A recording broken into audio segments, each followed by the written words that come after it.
어머님, 저는 어머님, 아버님이랑 같이 살고 싶어요. 가족이랑 그날 하루 있었던 소소한 일상 얘기하면서 같이 밥 먹는 게 제 소원이거든요. 상견례 식당의 공기가 순간 멈춘 듯 했습니다. 은주는 젓가락을 놓으며 예비 며느리 지훈의 얼굴을 빤히 바라봤죠. 그 맑은 눈동자를 보는 순간 은주의 심장이 쿵 내려앉았습니다. 왜일까요? 처음 보는 아이인데 이렇게 가슴이 아려올 이유가 없었죠. 어머, 너희들끼리 알콩달콩 신혼생활 즐기면서 살아야지. 왜 시댁살이를 하겠다는 거야?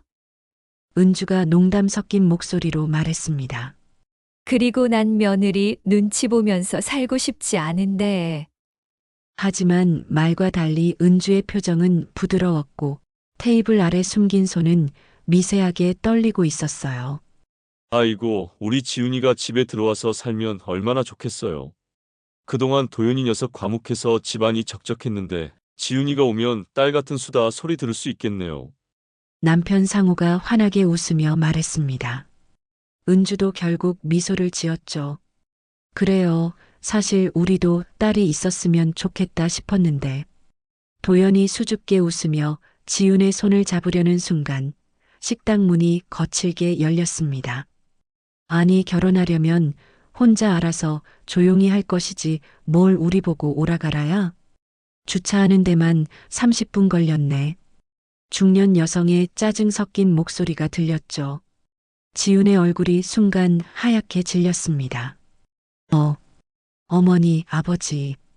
은주와 상우가 일어서며 정중하게 인사했습니다. 안녕하세요. 처음 뵙겠습니다. 도연이 엄마 이은주입니다. 예, 도연이 아버지 김상우입니다. 만나서 반갑습니다.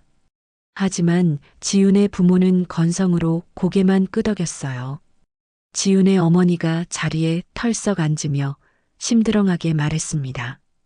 예단이며 혼수며 우리는 아무것도 못 해줘요. 돈이 어디 있어야 말이지. 알아서들 하세요. 그 말에 지훈의 아버지도 옆에서 고개를 끄덕였죠. 우리야 뭐 키워주기만 했지. 이제 너희 알아서 살아.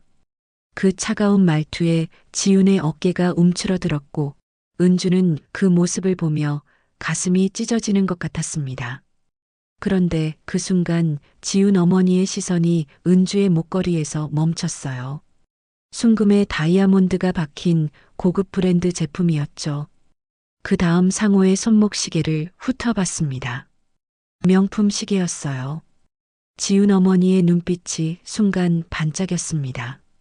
어머, 사돈 되실 분들 좋은 것 차고 계시네요. 사업하시나 봐요? 상호가 짧게 대답했죠. 네, 작은 회사 하나 운영하고 있습니다. 지훈 어머니의 눈이 더 반짝였어요. 어머나, 그럼 신혼집은 얼마짜리로 해주실 거예요? 요즘 강남은 10억은 기본이라던데. 도연이 불편한 표정을 지었고 상호도 당황했습니다. 은주는 사돈 부부의 변화를 놓치지 않고 지켜봤습니다. 그리고 지훈을 다시 봤어요. 고개를 숙인 채 입술을 깨물고 있는 모습이 너무나 애처로웠죠. 그 순간 지훈이 물잔을 들어 한 모금 마시는데 물을 마신 후 입술을 살짝 깨무는 버릇이 은주의 눈에 들어왔습니다. 25해 전 잃어버린 5살 딸 수진이 그랬어요. 지훈 씨, 고향이 어디예요? 은주가 조심스럽게 물었습니다. 지훈 어머니가 대신 대답했죠. 고향이 어딨어요? 고아원에서 데려온 애인데. 그 무심한 말에 지훈의 얼굴이 빨개졌고 도연이 화난 표정으로 지훈 어머니를 쏘아봤습니다. 은주의 심장이 쿵쿵 뛰었어요. 고아원이요? 몇 살 때요? 5살 때요. 지훈이 작은 목소리로 대답했습니다. 정확히 수진이 사라진 나이였죠. 지훈 어머니가 계속 이어갔습니다. 예물은요? 요즘 다들 오브 오픈은 기본이라고 하던데. 우리 지훈이가 시집가서 무시당하면 안 되잖아요. 양아버지도 거들었어요. 맞아요. 체면이 있지. 사돈댁이 회사를 하신다니 든든하네요. 지훈이 급히 일어서며 양부모의 말을 막았습니다. 그런 거 다 생략하기로 했어요. 그리고 저는 시댁에 들어가서 살 거예요. 그녀는 도연과 그의 부모를 향해 깊이 고개 숙였죠. 정말 죄송합니다. 오늘 저희 부모님 모시고 먼저 일어나 봐도 될까요? 정말 죄송해요. 눈가에 눈물이 맺혔습니다. 은주가 지훈의 손을 살짝 잡았어요. 그 순간 오른손목에 희미한 흉터가 보였습니다. 수진이 3살 때 넘어져서 생긴 흉터와 똑같은 위치, 똑같은 모양이었죠. 은주는 숨을 삼켰습니다. 괜찮아요, 지훈 씨. 조심히 들어가세요. 상호도 일어서며 말했죠. 네, 조심히 가세요. 다음에 또 뵙겠습니다. 지훈이 양부모를 끌고 나가는데 문이 완전히 닫히기 전 양부모의 대화가 들렸어요. 야, 도연이네 부자였어? 왜 진작 말 안 했니? 그러게 미리 알았으면 우리도 준비를 했을 텐데. 정말 음흉하다니까.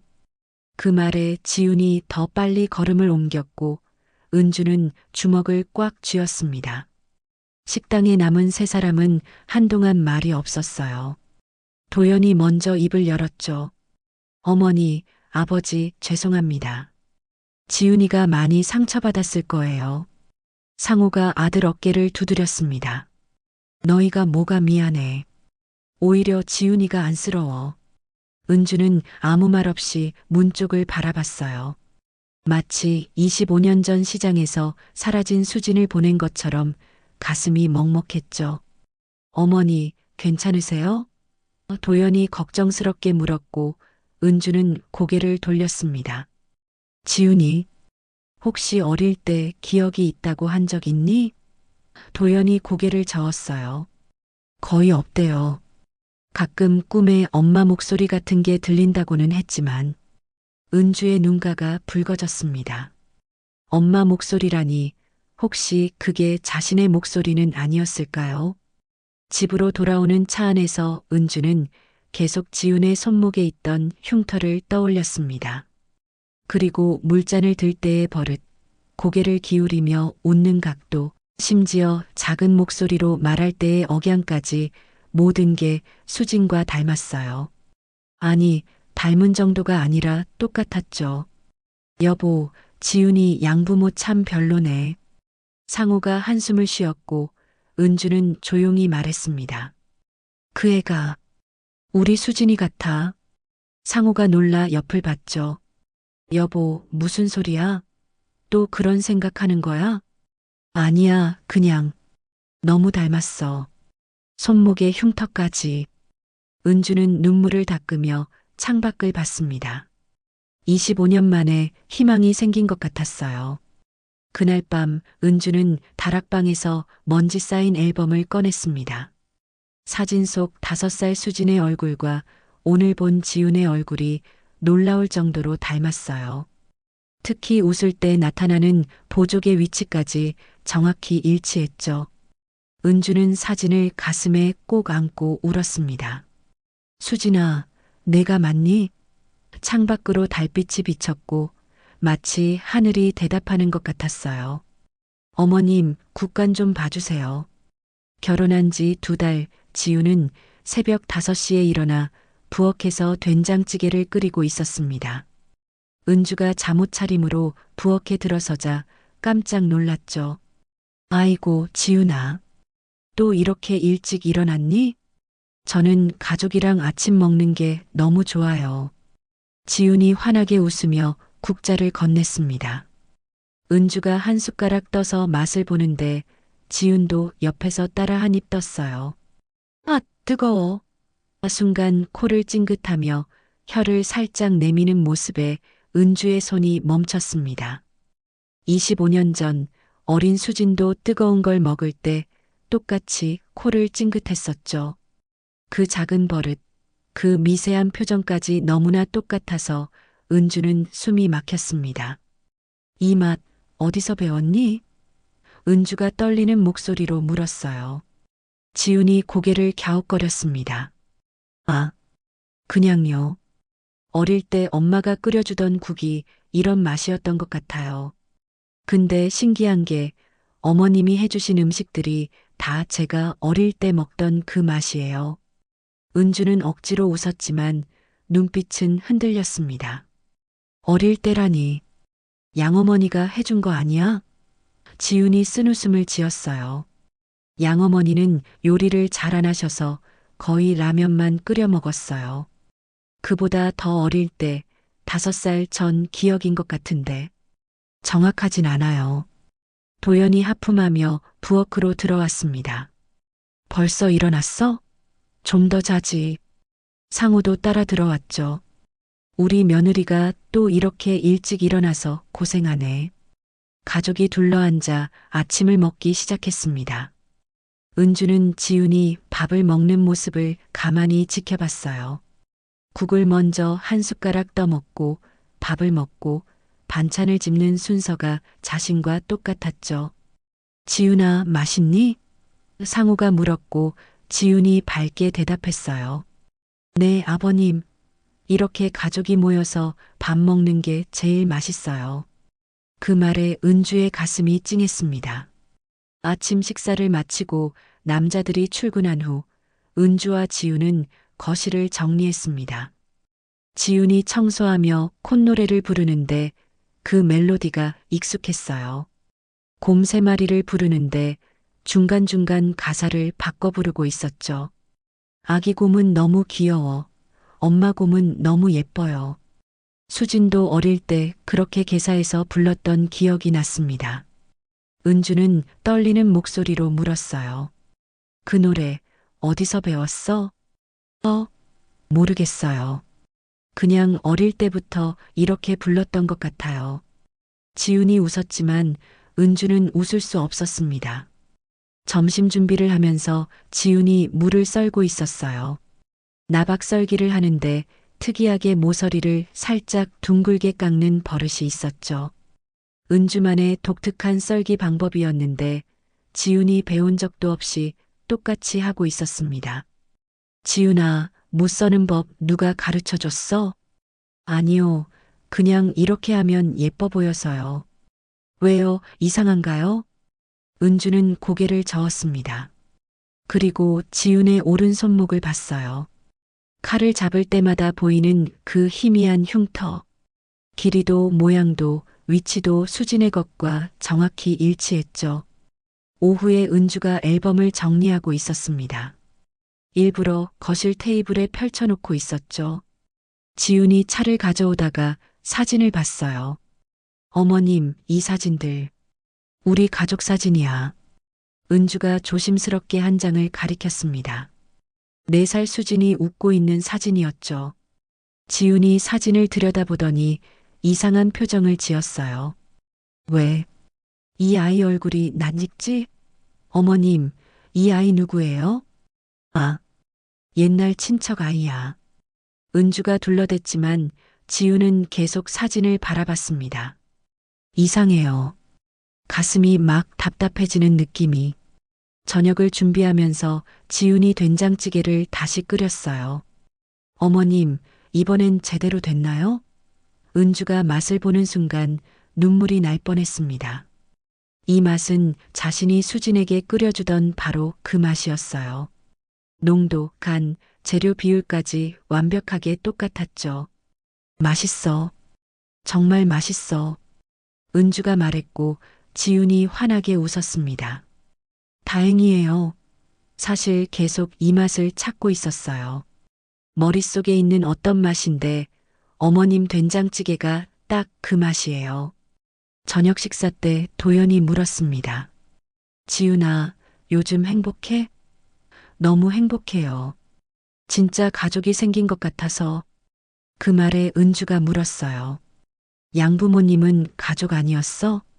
지훈이 잠시 침묵하다가 말했습니다. 키워주신 건 감사하지만 따뜻함은 없었어요. 근데 여기선 달라요. 어머님이 진짜 엄마 같아요.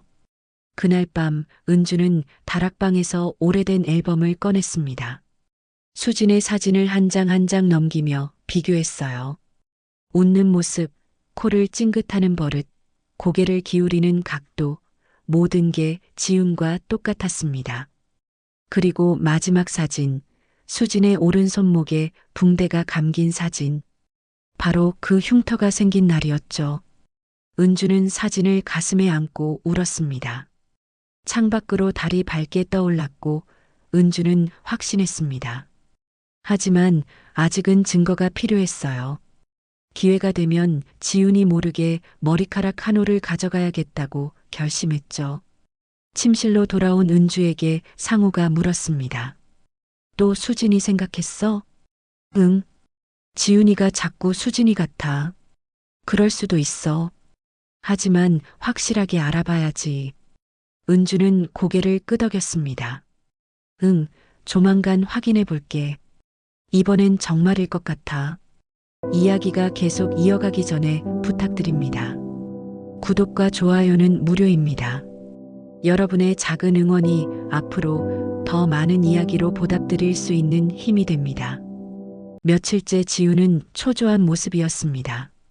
핸드폰이 울릴 때마다 화들짝 놀라며 화면을 확인하고 특정 번호를 보면 얼굴이 굳어졌죠. 은주는 거실에서 뜨개질을 하는 척하며 그런 지훈의 불안한 표정을 놓치지 않고 지켜봤습니다. 오전 11시 또 전화가 왔어요. 지훈이 핸드폰을 들고 베란다로 나가며 짜증 섞인 목소리로 말했습니다. 또 뭐예요? 없다고 몇 번을 말해요. 아니, 왜 자꾸... 알겠어요. 그만 좀 하세요. 전화를 끊고 들어온 지훈이 은주와 눈이 마주치자 억지로 웃었어요. 어머님, 스팸 전화가 너무 많아요. 하지만 그 거짓말이 서툴러서 은주의 마음이 아팠습니다. 저녁 8시 도연이 퇴근해서 들어왔습니다. 지훈은 방에서 쉬고 있었죠. 도연이 어머니 옆에 앉으며 조심스럽게 말했어요. 어머니, 지훈이 요즘 이상하죠? 은주가 고개를 끄덕이자 도연이 한숨을 쉬며 말을 이었습니다. 친정 쪽에서 또 연락 오는 것 같아요. 전에도 양어머니가 돈 얘기를 꺼낸 적이 있었잖아요. 결혼 후엔 괜찮겠지 싶었는데 요즘 더 자주 전화가 와요. 통화 후엔 꼭 얼굴이 어두워지고. 은주는 고개를 끄덕이며 중얼거렸습니다. 결혼식 날 그 사람들 눈빛 절대 그냥 아니었지. 또 시작됐구나. 다음 날 오후 3시 지훈의 핸드폰이 또 울렸습니다. 이번엔 지훈이 아예 거실을 나가며 말했어요. 어머님, 저 잠깐 친구가 와서 나갔다 올게요. 그래, 다녀와. 은주는 차분하게 대답했지만 속으로는 이미 결심했습니다. 친구가 아니라 그 사람들이겠지. 이번엔 내가 직접 봐야겠어. 지훈이 나간 지 5분쯤 지나 은주도 가방을 집어들고 집을 나섰습니다. 동네 커피숍에 도착하자 유리창 너머로 지훈이가 양부모와 마주 앉아 있는 게 보였어요. 은주는 자연스럽게 커피숍에 들어가 지훈이 뒷자리에 앉아 대화 소리를 들었어요. 매달 200이 그렇게 아까워? 양어머니의 날카로운 목소리였습니다. 지훈이 화난 목소리로 대답했어요. 아까운 게 아니라 없다니까요. 제가 언제부터 돈이 있었나요? 고등학교 들어가면서부터 아르바이트로 제 용돈도 제가 벌었잖아요.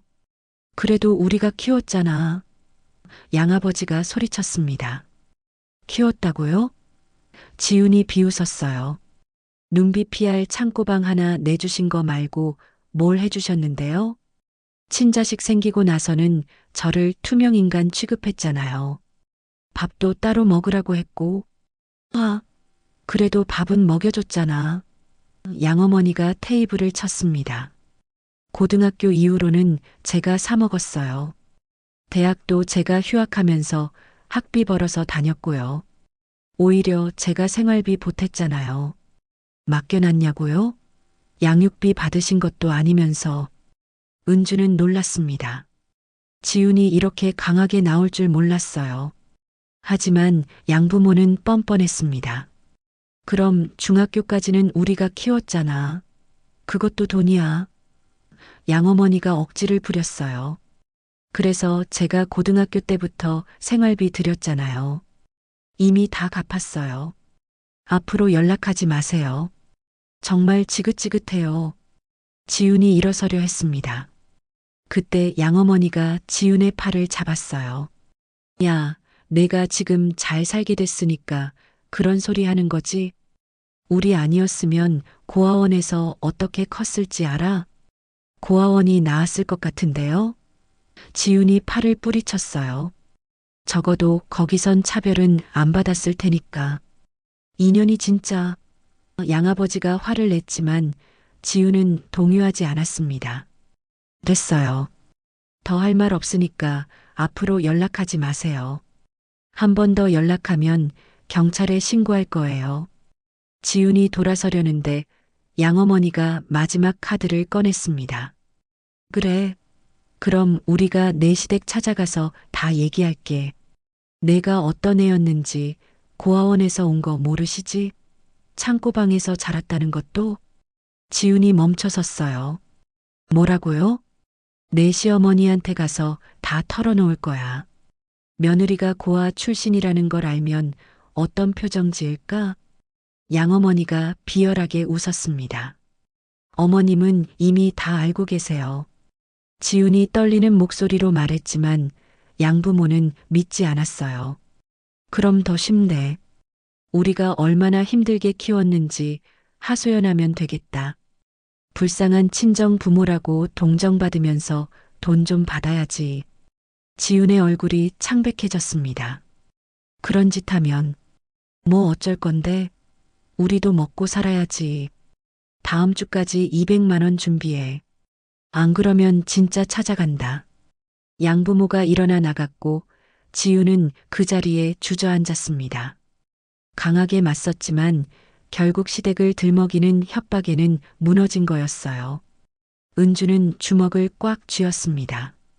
저런 인간들이 감히. 지훈이 손으로 얼굴을 감싸고 울기 시작했어요. 은주는 당장이라도 들어가고 싶었지만 참았습니다. 대신 핸드폰을 꺼내 도연에게 문자를 보냈어요. 지훈이가 양부모 만났어. 시댁 찾아온다고 협박했어. 우리가 나서야 할 것 같아. 잠시 후 지훈이 눈물을 닦고 일어섰습니다. 은주는 재빨리 다른 길로 돌아서 집으로 향했어요. 집에 도착해서 아무렇지 않은 척 거실에 앉아 있으니 10분쯤 뒤에 지훈이 들어왔습니다. 다녀왔어요, 어머님. 친구가 무슨 일 있었니? 은주가 걱정스럽게 물었어요. 아, 별일 아니에요. 지훈이 방으로 들어갔습니다. 그날 밤 은주는 남편과 도연에게 낮에 본 일을 천천히 그러나 빠짐없이 모든 상황을 설명했습니다. 양부모의 돈 요구부터 시작해 상견례 날의 모욕, 그리고 오늘 있었던 노골적인 협박까지 차근차근 풀어놓았죠. 말이 이어질수록 상호의 얼굴은 붉게 달아올랐고 주먹을 쥔 손에는 핏줄이 붉어져 나왔습니다. 이런 파렴치한 인간들이 다 있나? 상호가 식탁을 내리치며 벌떡 일어섰습니다. 내일 당장 찾아가서 끝을 봅시다. 어떻게 키워줬다는 명목으로 평생 등골을 빨아먹으려 하는지 그 뻔뻔한 낯짝을 보고 싶군요. 도연도 분노를 감추지 못하고 거들었죠. 아버지 말씀이 맞아요. 제가 가서 확실히 경고하고 올게요. 감히 우리 지훈이를 어떻게 해. 아니요. 은주의 단호한 목소리가 두 남자의 격앙된 감정에 찬물을 끼얹었습니다. 그 사람들 보니까 호락호락하지 않아요. 조만간 또 지훈이한테 전화 올 거예요. 그때 제가 직접 해결할게요. 여보. 상호가 걱정스러운 눈빛으로 아내를 바라봤지만 은주의 눈빛엔 흔들림이 없었죠. 오히려 그 눈빛은 무언가를 이미 결심한 사람의 것이었고 오랜 세월을 함께한 상호는 아내가 한번 결심하면 꺾이지 않는다는 것을 잘 알고 있었습니다. 며칠이 지났습니다. 겉으로는 평온해 보였지만 집안의 공기는 무겁게 가라앉아 있었죠. 지우는 예전보다 더 조용해졌고 밥상 앞에서도 말수가 줄어 있었습니다. 지훈의 얼굴엔 늘 그림자가 드리워져 있었고 은주는 그런 며느리를 볼 때마다 가슴이 미어지는 듯 했죠. 마치 자신의 딸이 고통받는 것처럼 아팠습니다. 그날도 여느 때처럼 오후에 따스한 햇살이 거실을 비추고 있었습니다.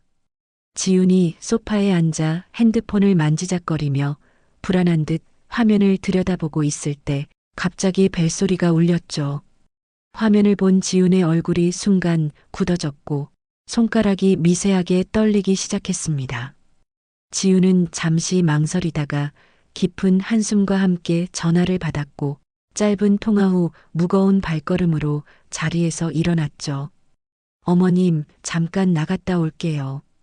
지훈의 목소리는 애써 평정을 유지하려 했지만 미세한 떨림이 감지되었습니다.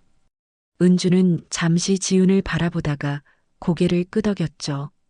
그래, 다녀와. 평온한 목소리였지만 은주의 눈은 예리하게 지훈의 뒷모습을 쫓고 있었습니다. 지훈의 구부정한 어깨와 무거운 발걸음이 은주의 마음을 더욱 단단하게 만들었죠. 현관문이 닫히는 소리가 들리자마자 은주는 재빨리 움직였습니다. 코트를 집어들면서 마음속으로 되뇌었죠. 이제 끝내야 해. 은주는 적당한 거리를 두고 지훈을 따라 나섰습니다.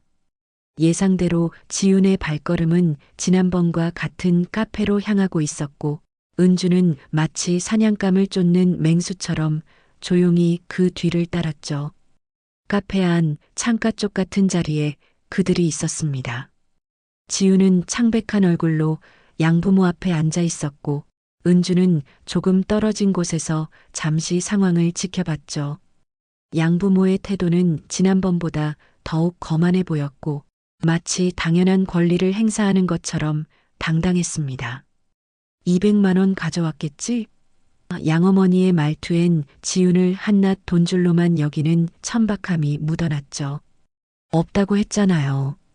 제가 지금 휴직해서 직장도 쉬고 있어요. 그리고 이제 막 시작한 살림이라. 지훈의 목소리는 떨리고 있었지만 그래도 거절의 의사를 분명히 하려 애쓰고 있었습니다. 그래서 지금 못 주겠다는 거야? 양아버지가 따지듯 말했죠. 우리가 너를 어떻게 키웠는데 이제 와서 모른 척 하겠다는 거니? 시댁에서 알면 어떻게 생각하겠니? 고아 출신이라는 걸 알면 말이야. 그럼 우리가 직접 시댁으로 가야겠네. 양어머니가 위협조로 말하며 자리에서 일어서려 했습니다. 바로 그 순간이었죠. 그럴 필요 없어요. 카페 문이 열리며 은주의 차분하면서도 단호한 목소리가 울렸습니다. 세 사람의 시선이 동시에 문 쪽으로 향했고 순간 카페 안의 공기가 얼어붙은 듯 고요해졌죠. 은주는 마치 우연히 들른 듯 자연스러운 표정으로 그들에게 다가갔습니다. 사돈분들, 여기 계시네요. 은주의 얼굴엔 부드러운 미소가 떠올랐지만 그 미소 속엔 날카로운 기운이 숨어 있었죠. 양부모는 당황해 급히 자리에서 일어나 인사했죠. 아, 사부인 웬일이세요? 그들의 얼굴엔 당혹감과 함께 불안한 기색이 스쳐 지나갔습니다. 마치 도둑이 제발 저린 듯한 표정이었죠. 지난번 상견례 자리 이후로 제대로 인사드릴 기회가 없었죠. 은주는 여유로운 걸음으로 지훈이 옆에 앉아 부드럽게 손을 잡았습니다. 지훈아, 괜찮아. 이제 엄마가 얘기할게. 그 한마디에 지훈의 눈가에 눈물이 맺혔습니다.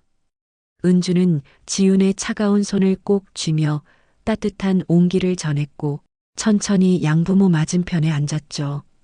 카페 안의 공기가 순간 팽팽해졌고 주변 테이블의 손님들도 무언가 심상치 않은 기운을 느꼈는지 슬쩍슬쩍 시선을 보내고 있었습니다.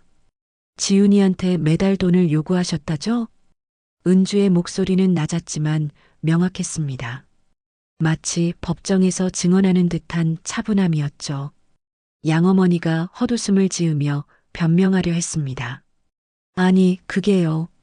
우리가 지훈이를 어떻게 키웠는데 지훈이가 고아였다고 저한테 얘기한다고 하셨죠? 은주가 말을 끊었습니다. 말씀해 보세요. 지훈이를 어떻게 키우셨길래 은혜를 갚으라고 매달 200만 원씩 달라고 하시는 거죠. 은주의 목소리는 점점 낮아졌지만 오히려 더 큰 힘이 실렸죠. 마치 태풍 전의 고요함처럼 그 조용함 속엔 무서운 힘이 응축되어 있었습니다.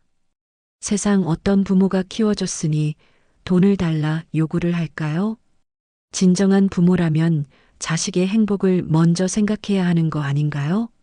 사랑은 장부로 계산하는 게 아니니까요. 양아버지가 불쾌한 얼굴로 반박하려 했습니다. 그래도 우리가 드린 게 얼만데. 바로 그때 은주는 준비해온 두툼한 봉투를 가방에서 꺼내 테이블 위에 내려놨죠. 봉투가 묵직한 소리를 내며 떨어졌고 그 소리가 마치 종지부를 찍는 듯 했습니다. 카페 안이 순간 조용해졌죠. 여기 그동안 키워주셨다는 보답이에요. 은주의 목소리엔 더 이상의 감정이 담기지 않았습니다. 차갑고 사무적이었죠.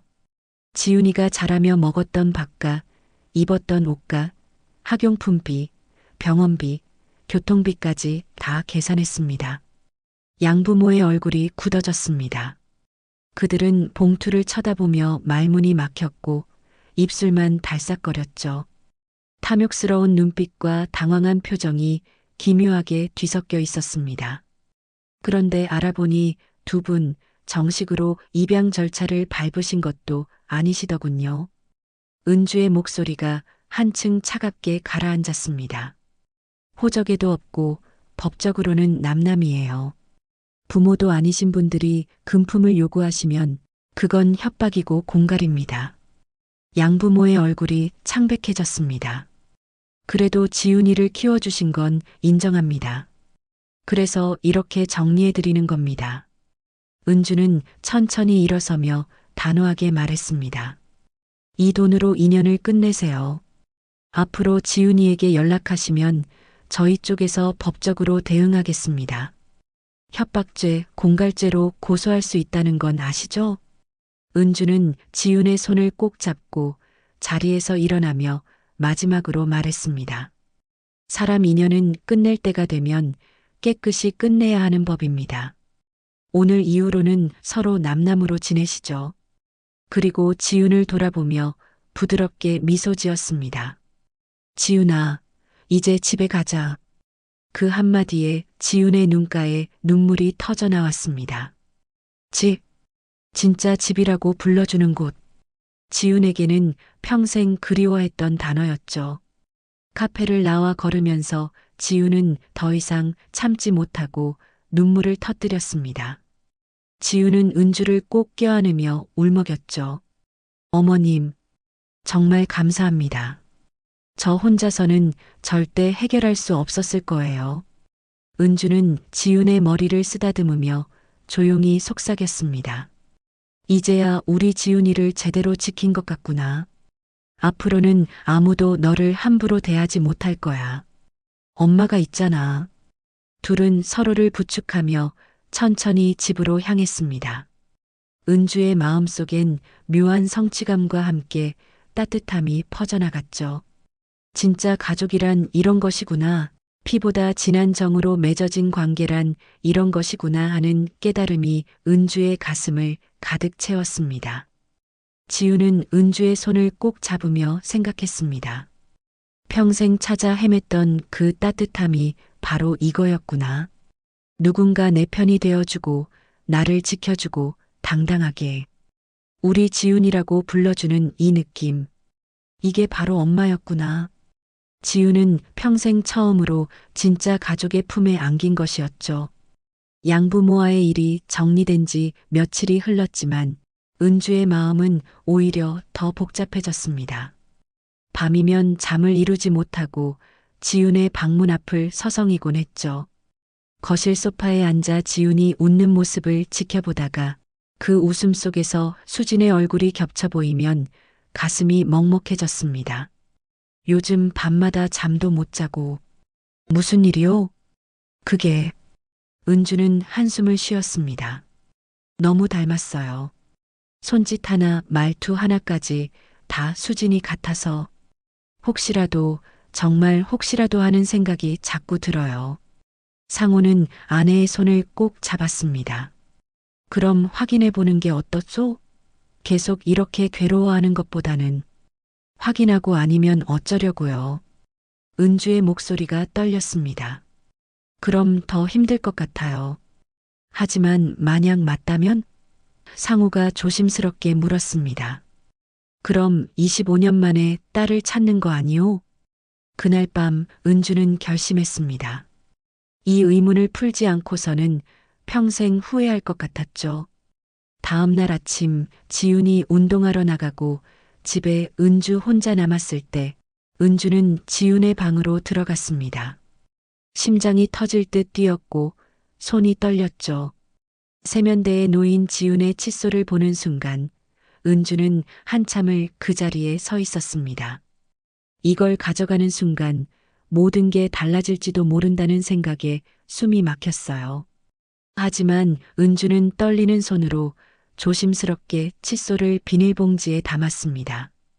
그리고 자신의 머리카락 몇 올도 함께 넣었죠. 하느님, 제발. 은주는 중얼거리며 봉투를 꼭 껴안았습니다. 그날 오후 은주는 종합병원 유전자 검사실을 찾았습니다. 접수대 앞에서 한참을 망설이다가 겨우 입을 열었죠. 유전자 검사하고 싶은데요. 개인적으로 확인하려고요. 가져오신 거 있으세요? 직원이 물었습니다. 은주는 떨리는 손으로 봉투를 내밀었습니다.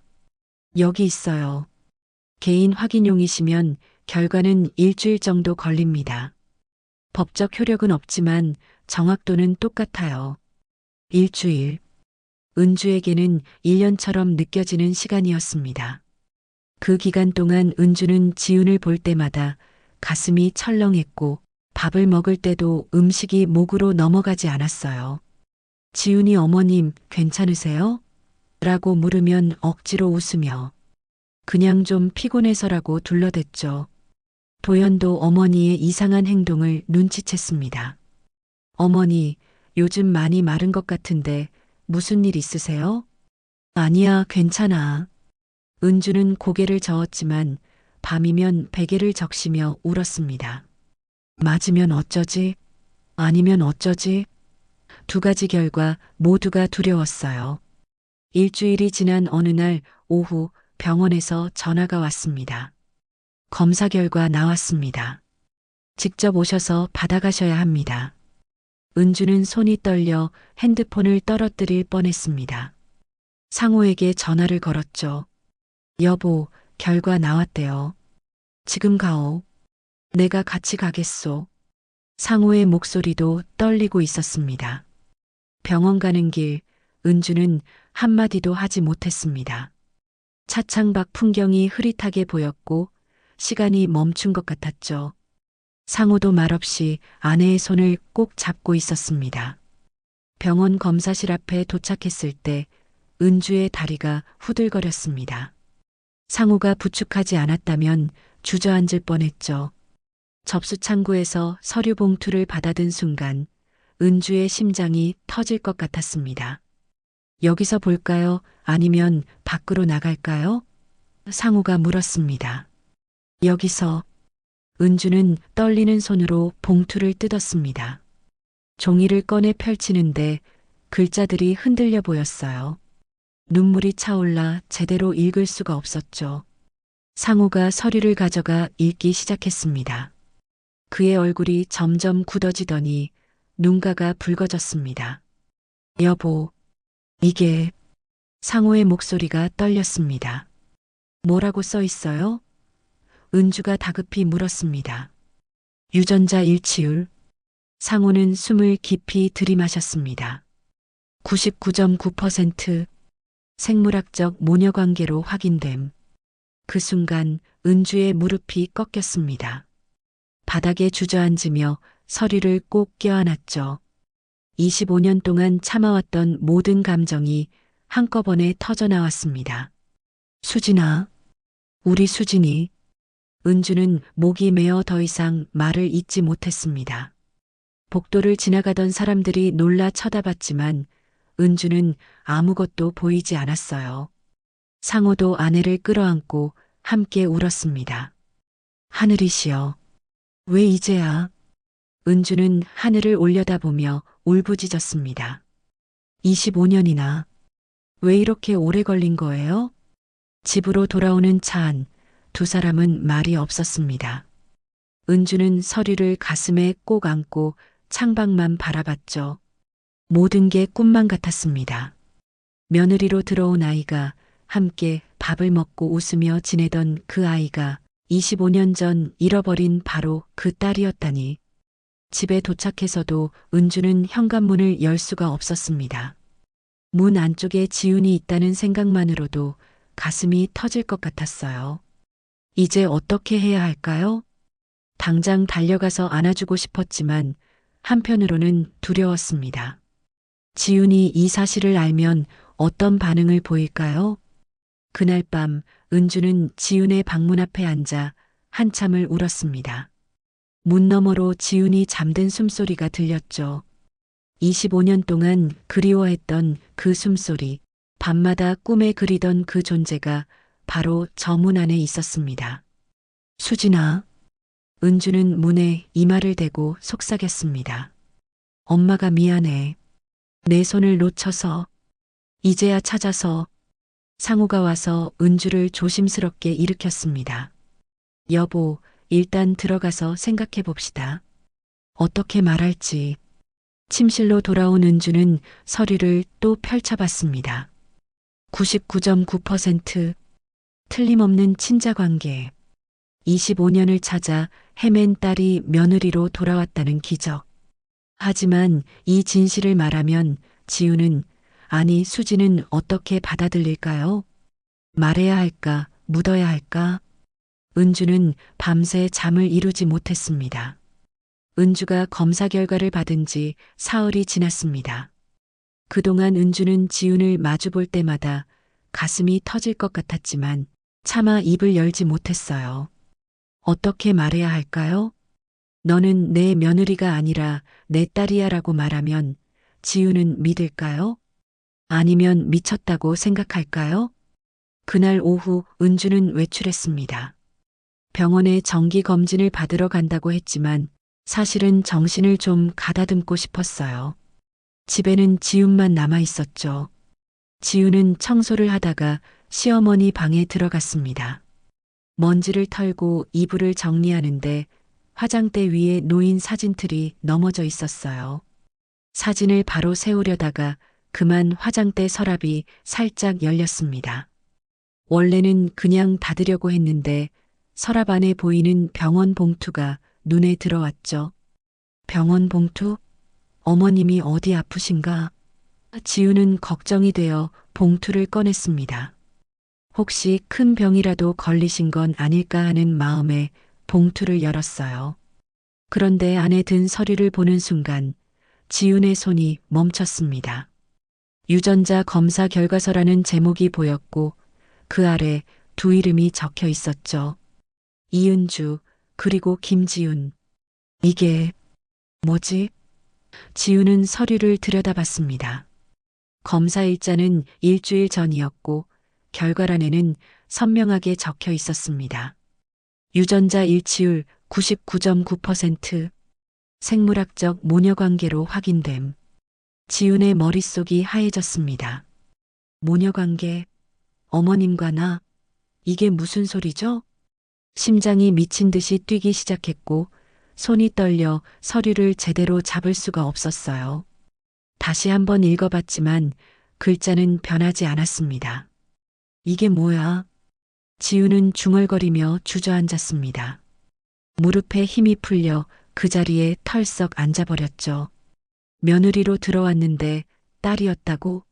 도연 씨와 결혼했는데 사실은, 아니, 도연 씨는 의부사들이라고 했으니 머릿속이 복잡해져서 아무 생각도 할 수 없었어요. 바로 그때 현관문 열리는 소리가 들렸습니다. 은주가 돌아온 거였죠. 지우는 서류를 든 채 꼼짝도 하지 못했습니다. 발소리가 가까워지고 방문이 열렸어요. 지훈아, 집에 있었? 은주는 말을 멈췄습니다. 지훈이 바닥에 앉아 서류를 들고 있는 모습을 본 순간 온몸에 피가 식는 것 같았죠. 그걸 어떻게? 지훈은 서류를 들어 올렸습니다.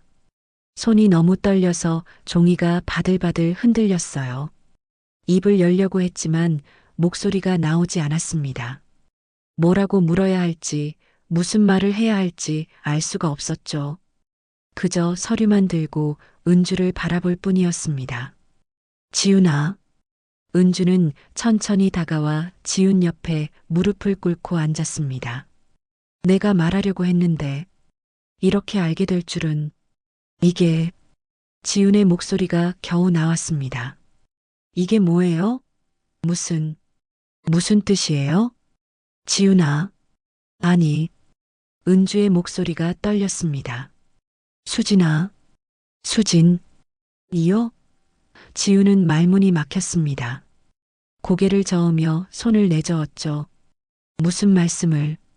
저는, 넌 내 딸이야. 은주는 눈물을 흘리며 말했습니다. 25년 전에 내가 잃어버린 내 딸. 수진이가 바로 너야. 지훈의 입이 벌어졌지만 아무 소리도 나오지 않았습니다. 눈만 깜빡거리며 은주를 바라봤죠. 뭔가 말해야 하는데, 질문을 해야 하는데 머릿속이 하얘서 아무것도 떠오르지 않았어요. 5살 때였어. 은주가 말을 이었습니다. 시장에서 장을 보다가 내 손을 놓쳤어. 딱 한순간이었는데 돌아보니 내가 없었어. 아니. 지우는 고개를 저었습니다. 말이 안 돼요. 저는 고아원에서 부모님 얼굴도 목이 메어 말을 제대로 잊지 못했습니다. 내 오른손 손목 흉터봐. 은주가 지훈의 손을 잡으려 했지만 지훈은 손을 움츠렸습니다. 3살 때 계단에서 넘어져서 생긴 거야. 그리고 넌 뜨거운 국을 먹을 때마다 코를 찡긋하고 물잔을 들 때 입술을 살짝 깨물어. 다 내가 알아. 엄마니까. 지훈은 자신의 손목을 내려다봤습니다. 희미한 흉터가 있었죠. 그리고 은주가 말한 버릇들. 정말 자신의 버릇이었어요. 그럼 도연 씨는? 지훈의 목소리가 떨렸습니다. 도연이는 내 친아들이 아니야. 은주가 급히 말했습니다. 도연이 아버지와 재혼한 거야. 그러니까 너희는 남매가 아니야. 지훈은 한참을 말없이 서류만 내려다봤습니다. 99.9% 생물학적 모녀관계. 글자들이 눈앞에서 춤을 췄죠. 갑자기 숨이 막혀왔습니다. 그럼. 지훈이 고개를 들었습니다. 눈에는 눈물이 가득했지만 그 안에 다른 감정도 섞여 있었어요. 그럼 왜? 지훈아. 은주가 손을 뻗었지만 지훈은 피했습니다. 왜? 지훈의 목소리가 떨렸습니다. 왜 왜 제 손을?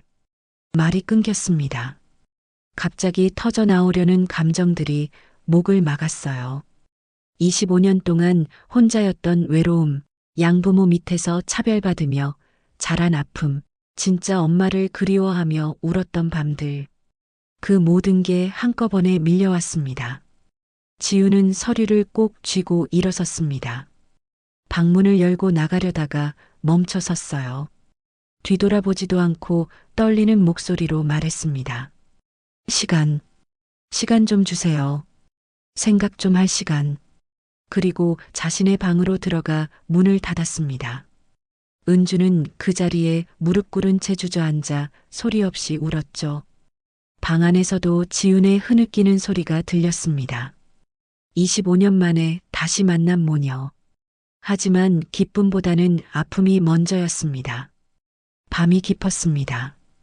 은주는 지훈의 방문 앞에 앉아 있었어요.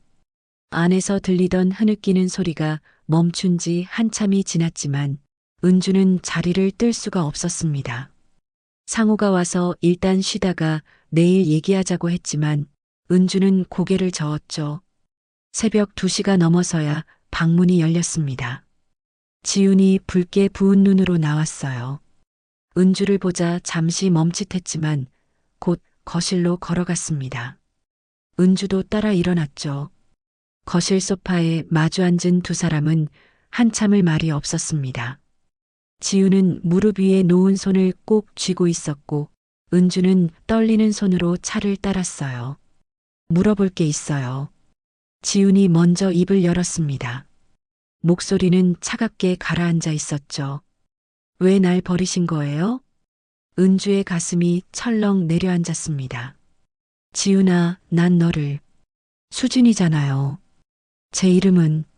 지훈이 말을 끊었습니다. 그렇게 부르셨잖아요. 수진이라고. 수진아. 은주는 눈물을 삼키며 말했습니다. 난 널 버린 적 없어. 단 한 번도. 그럼 왜 제가 고아원에 있었어요? 지훈의 목소리가 높아졌습니다. 왜 25년 동안 혼자였어요? 왜 양부모한테 차별받으며 자라야 했어요? 은주는 대답하지 못했습니다. 뭐라고 말해야 할까요? 어떤 말로 이 아픔을 달래줄 수 있을까요? 말씀하세요. 지훈이 소리쳤습니다. 왜 저를 못 찾으신 거예요? 찾았어. 은주가 떨리는 목소리로 말했습니다. 매일 찾았어. 25년 동안 단 하루도 빠짐없이. 은주는 일어나 안방으로 들어갔습니다. 잠시 후 낡은 상자를 들고 나왔죠. 먼지가 쌓인 상자를 거실 테이블 위에 내려놓고 뚜껑을 열었어요. 이게 뭐예요? 지훈이 물었습니다. 너를 찾던 흔적이야. 은주는 상자 안에서 누렇게 바랜 전단지 한 장을 꺼냈습니다. 실종 아동 찾습니다라는 제목 아래 5살 수진의 사진이 있었죠. 이거 매년 새로 만들어서 뿌렸어. 내가 커가니까 사진도 바꿔서 5살, 10살, 15살 예상 모습으로 계속 만들었어. 전국 방방곡곡에 25년 동안 계속 뿌렸어. 지훈은 전단지를 받아들었습니다.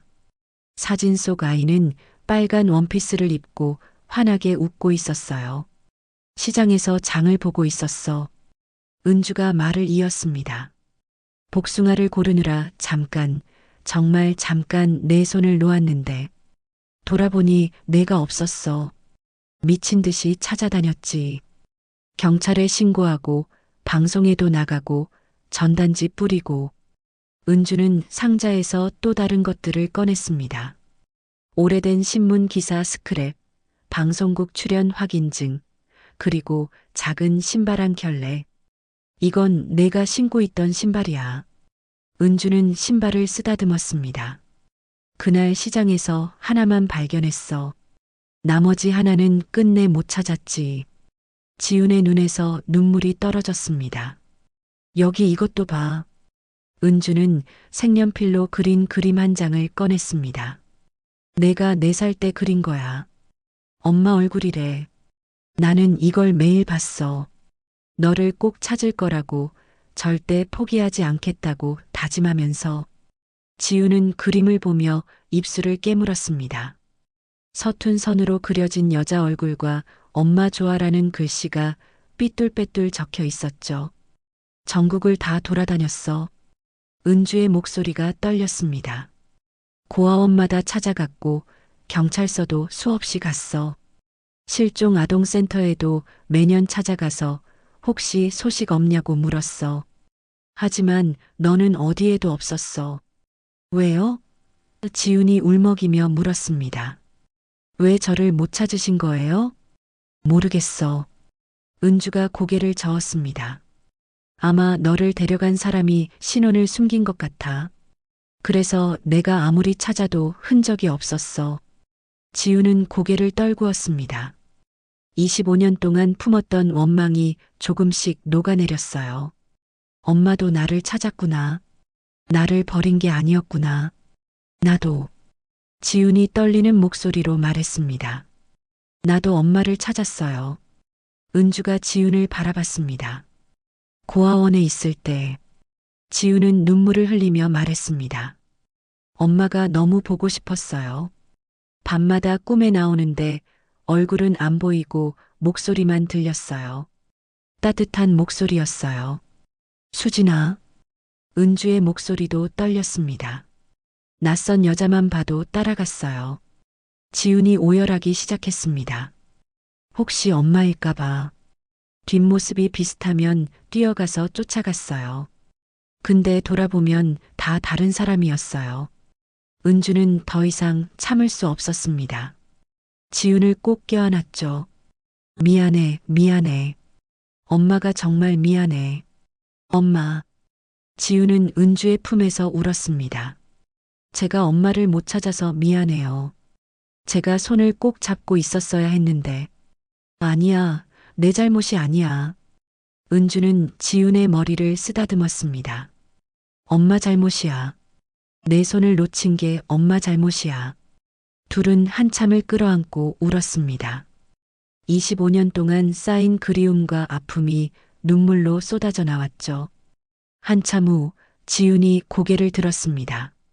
그런데 어머님, 아니 엄마, 도연 씨는 정말 오빠 아니죠?